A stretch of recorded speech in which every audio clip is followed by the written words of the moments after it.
If you look at the goal that is there, cool, you have your goals. But then if your habits are not aligned with your goals, you're not gonna get there. All change is hard at the start, messy in the middle, but gorgeous in the end.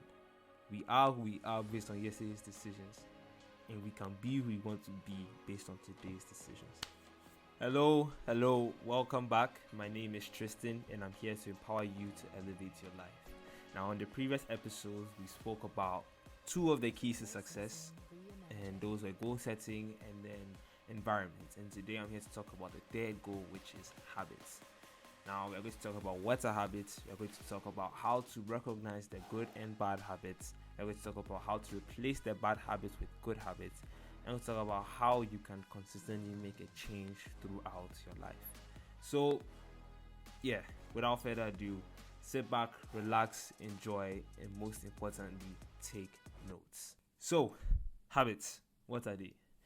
Me personally, I define habits as actions that are done consistently over a period of time without much thought. That is, you do things without even thinking that you do them. And that could be something like brushing your teeth or laying on a particular side of your bed or using a particular, even like your handwriting. That's a habit because you do it without thinking. Before you had to think about it, but now you do it without thinking. Whether it is even how you tie your laces when you put on your shoes, which foot you put in your shoe first. Like, these are the things that just show you that every single thing, like every single facet of life, habits, and it's done consistently over a period of time. So if you look at the goal that is there, cool, you have your goals. But then if your habits are not aligned with your goals, you're not going to get there.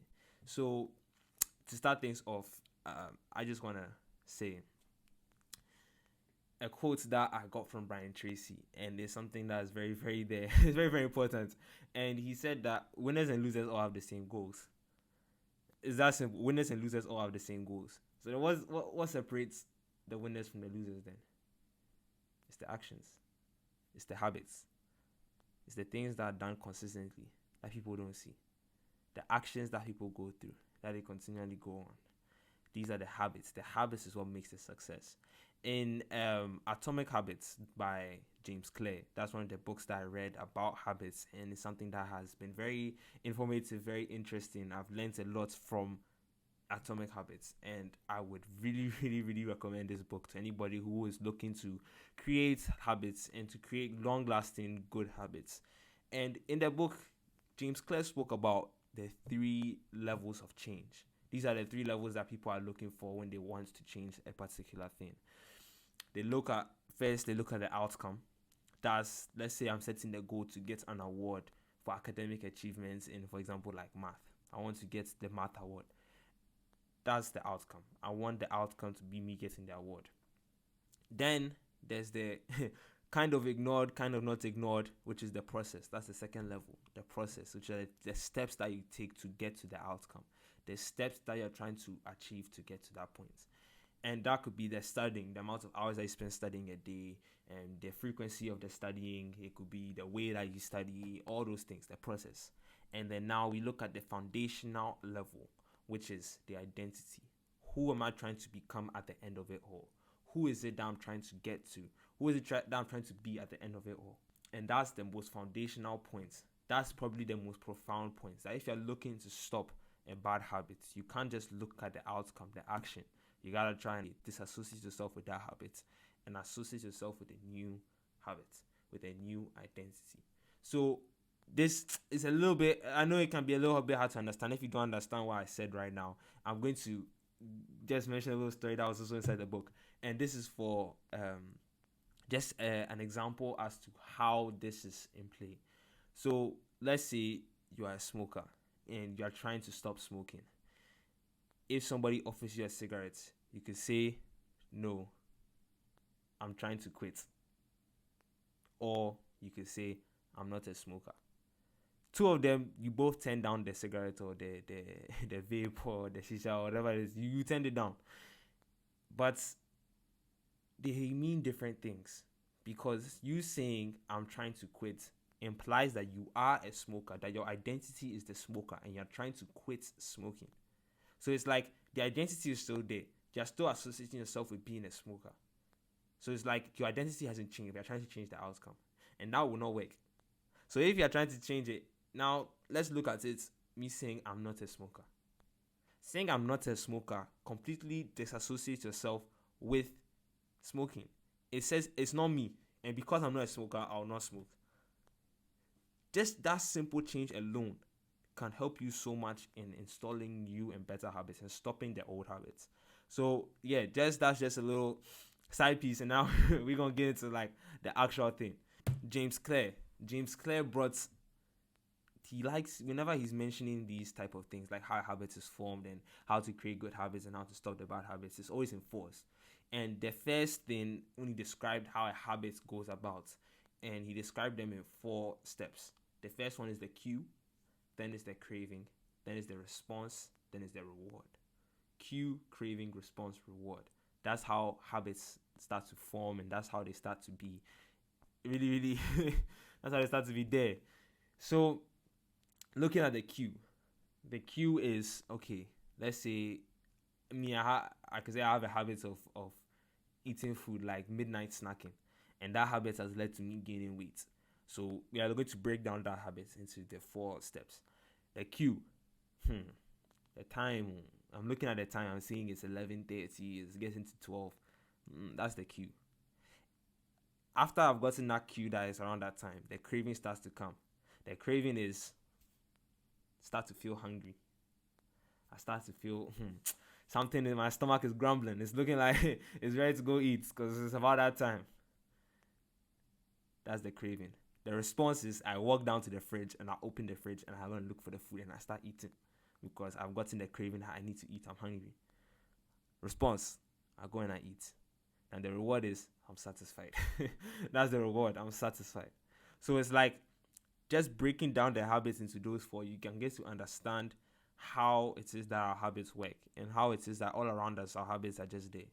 And so he highlighted that the habits, if you're trying to install good habits, if you're trying to put in good habits, and if you're trying to take out the bad habits, it's a simple system, a simple step process, a 4-step process again that you can follow that would also help you to implement their good habits and then stop doing the bad habits. So before you even figure out how to stop all those things, I think it's also important that you're able to determine what are the bad habits in your life and then what are the good habits in your life. So this is something that you can do, and I've actually been doing it for like the past week and a half, more or less, and it's revolved around habit tracking.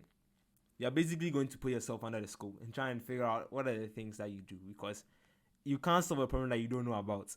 And so you have to become more conscious about the habits, because you see habits as something that's done without much thought. So you wouldn't necessarily know that you're doing it. And the sad thing is that the deeper the habit is to be, the harder it will be to extract it and to replace it with a better habit. So with this exercise, you have to really practice doing it. So you can pick one habit that you yourself is a little obvious and that you know that this is a habit that you have. Whether it can be the snacking, that's probably a common habit that we have, especially during this time when we are just not doing anything in the house and we are just here. Snacking could be a habit that you have.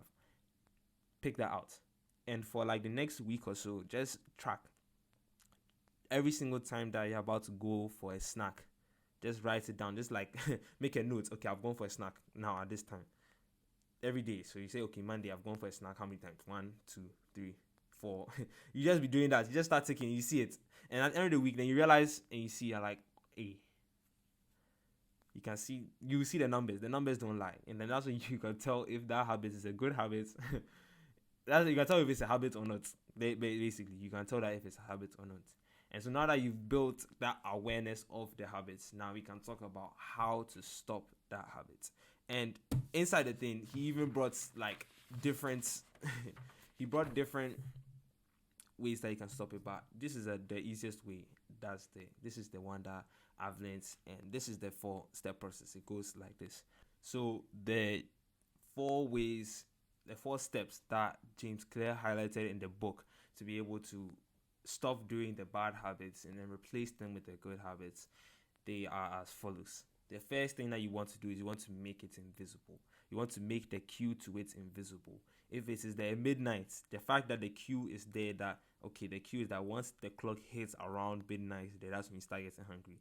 So then if it has to be you removing the clock and not looking at the time at all, that's a 1 week that you can do it. Remove the cues that creates that whole step. It's like they follow emotion, the cue, craving, response, reward. They follow. So you want to eliminate that cue completely. That's the first thing. The second thing is that you want to make it unattractive. You're trying to create that certain sense that doing this is not good for you because it's not going to benefit you in any way. So come up with reasons. That's the think about why you're trying to stop the goal. Why are you trying to stop the habits? Why are you trying to stop the habits? Is it because you are going to get fat? Is it because you want to lose weight? This is all talking about the food one. Is it because you want to be more active in class? You want to be up in class? Think about why it is that you want to stop. So you're trying to make the goal. You are trying to make the habits, which is stop eating, stop midnight snacking. I'm trying to stop that habit. Then you think about it and then you have it there and you say, yes, I'm doing this because I want to be able to be up in class. I want to be able to play sports. I want to be able to lose weight. So then you're having your reasons. You're making going for the snack unattractive. So it's like, it's not there. It's not, why would I want to go and do that? Because I want to be able to go and play my sports. I want to be able to go and be there and be active in class. I want to lose the weight. So why am I going for the midnight snack? Now, the third thing is make it difficult. Increase the steps that's there. Maybe it is that you want to have someone in your family hide their food completely so that you're making it difficult to go and look for the food. Or maybe it is that you have to pass through some corners to collect the food, and you have to make it like you want to make the habits as difficult as it is to you to fulfill. So whether it's putting obstacles in your way to prevent you from doing it, whether it is giving it to your mother or your father and telling them that if I want a snack, I have to come to you at this time. So going to them at 12 a.m. to ask them for food is not going to be comfortable for you. So you're making the thing as difficult as possible to do it. And then the fourth thing is make it unsatisfying, which is have an accountability partner. Have somebody that can hold you accountable. That's one way that you can do it. The accountability partner could be your mother, your father, your brother, your sister, anybody in your family, in your house. It could be your friends, anybody that you want to have and be held accountable. Then, or it could be you could make certain ways that's unsatisfying to do the thing, and that could be either writing a contract to yourself and saying that if I go and I go for my midnight snack, I will do this and this and this, and put something that you would not want to do, whether it is go and donate money or whether it is give money away to your mother, your father, anybody that you want, whether it is I'll have to tweet something that I'm going to go and eat. That's what somebody did. Somebody went to go and tweet every single time that they went to eat. They tweeted, I did not honor my habits and I went to eat at 12 a.m. That tweeting act alone is what stopped them from going to it, because they didn't want to go and tweet after eating the snacks. So they stopped eating the snacks altogether. So you can find ways that are there that make doing it unsatisfying. You want to find ways that make it so you're trying to make it as unattractive as possible. You're just basically trying to make it seem as if it's like, bro, doing this stuff is not going to help me at all. So you're trying to make it like that. You're trying to be difficult. Now, once you stop that bad habit, there'll be a void that's there. And that void is something that you're going to have to fill with something, because you just need to fill it with something. So this is how we replace now the bad habits that you have with good habits. And this is how you create those good habits to have them last. And this is also in the 4 steps. It's basically the opposite of what I just mentioned. The first thing is you want to make it obvious. You want to make, instead of making the cue invisible, you want to make this cue obvious. So whether it is at a certain time, say you like to midnight snack, okay, cool. So if you want to stop the midnight snacking, maybe you have a cue that goes around like 7 p.m. there, and it's like a timer that goes off. Okay, it's time to go for your snack. So you have the snack at 7 instead of having it at 12. Now that's the first thing. You want to make it visible. You want to make it obvious. Now the second thing is you want to make it attractive. Why am I going for this healthier option? Why am I going for this snack? It's because I want to be here. This snack is something that's it's going to be so good for me. It's going to help me. I'm trying to make that doing it as attractive as possible to you. So you look for the reasons that are there that would make it attractive to you doing this. The third thing that's there is that you want to make it easy. So you see how the first one we hid the nasty snack. We gave it to our mother and our father or somebody. We gave it to them to hide it, or we hid it somewhere, or we just got rid of it completely. That's how you make it difficult to go and get it. Now you're trying to make it easy. So if it is going for the snack, you're going to put it inside your fridge, like in front, so that as soon as you open your fridge, you see it. Or maybe you put it somewhere that you're just trying to make it as easy as possible to get to that point. So you're trying to put as many obstacles in place to reduce the bad one and try to make it as easy as possible to do the good one. So it's like at the end of the day, you're trying to spend, you see how the brain is all optimized with doing the same task with minimal effort. So you're trying to increase the effort. So it's like, doing this is going to cost so much, but then doing this one is going to be so easy. So it's like you're just trying to do that. And so once you do that, and once you're making the stuff attractive, you're making it easy to do. You're just having it there. So if I'm going for the at 7 p.m. the thing goes. All I have to do is probably go to the fridge, and it's right in front of me, the fridge. It's already, I don't have to go and take it out of any container and dish it into a plate or something. It's already everything is there. I have to just collect it and eat. Just try to make it as easy as possible. And then the fourth thing, is to make it satisfying. You see how the last one is making it unsatisfying, whether it is you paying a fine, whether it is you tweeting or you sending a video to somebody or you having an accountability partner, either or. This one you're doing the opposite. You're doing the thing satisfying.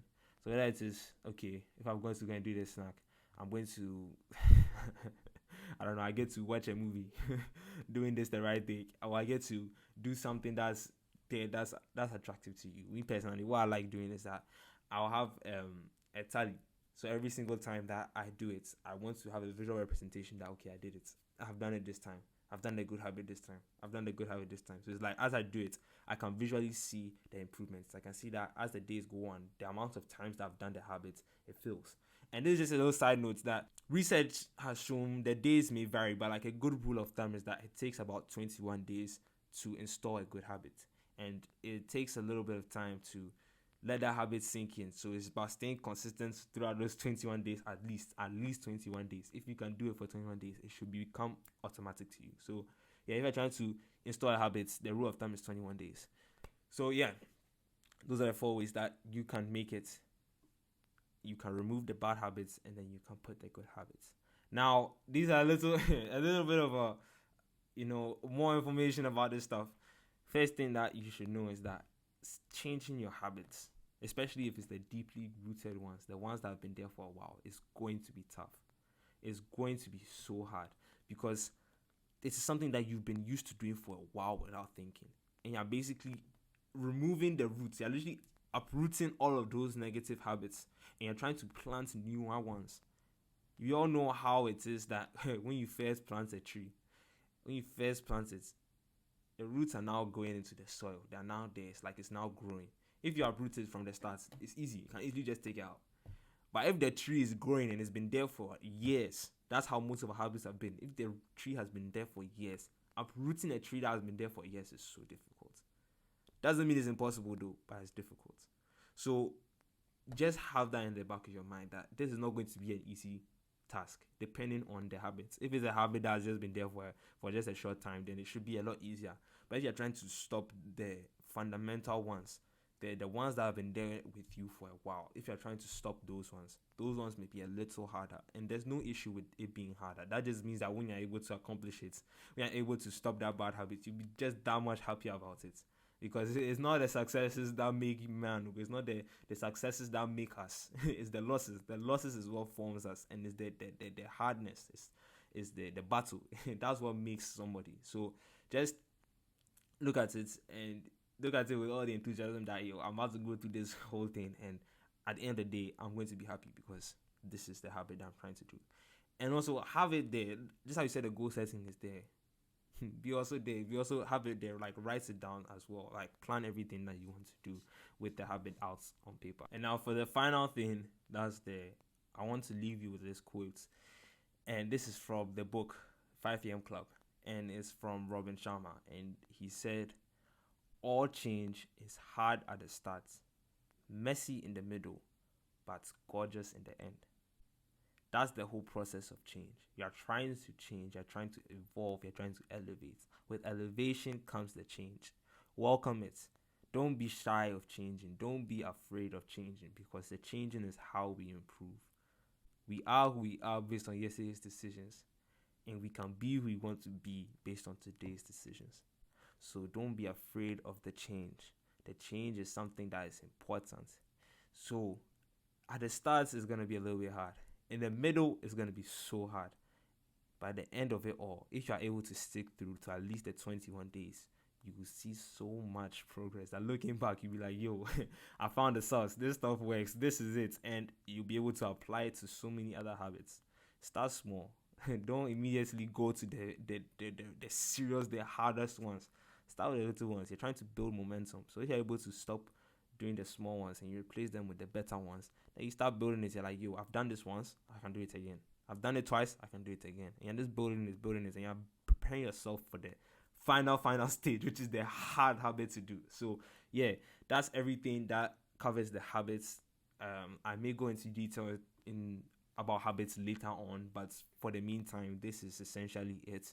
If you have any questions, any suggestions that you would like, anything that you want me to talk about as well, feel free to text me on Instagram. I got you. My stuff is T_C_Dumas. If you are looking to also purchase any of these books that I have so many books that are here. They are all there. Just text me on Instagram. I'll send you the price. I'll send you everything. And then, yeah, you can get your books. All the books that are here, I will not recommend something that I didn't read and I didn't like. So, yeah, just know that if I'm recommending something, I like it. And it's something that I found very beneficial in my life. So, with that being said, make sure to follow me on Instagram. Make sure to follow me on YouTube. Make sure to follow me on Spotify, Apple Podcasters. They are so TikTok, all those things. Make sure to also share this video if you found it beneficial. Don't be afraid to lift up other people, because through lifting up others, we lift ourselves up. So yeah, don't be afraid to do all that stuff. I believe in you. We believe in you. Go and make the world a better place. Don't just live life, but thrive.